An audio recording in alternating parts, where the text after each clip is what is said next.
Hello friends, मैं पुष्पेंद्र कुमार नामदेव। अगर जो इस प्रकार के वीडियो आप लोगों को पसंद आता है तो हमारे चैनल को सब्सक्राइब करके बेल आइकन की घंटी को जरूर दबा लें। धन्यवाद। कहवा में बोले कोयलिया ता कहवा में मोर बोले हो।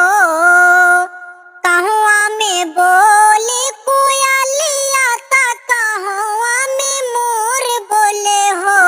ललना कहवा में बोले साहरे सोआ महले उठे सोहरे हो। ललना कहवा में बोले साहरे सोआ महले उठे सोहरे हो।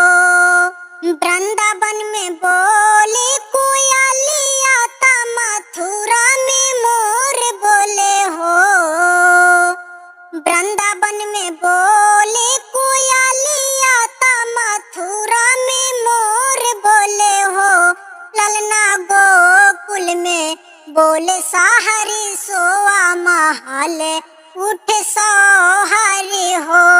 कि ललना गोकुल में बोले साहरे सोआ महले उठे सोहरे हो।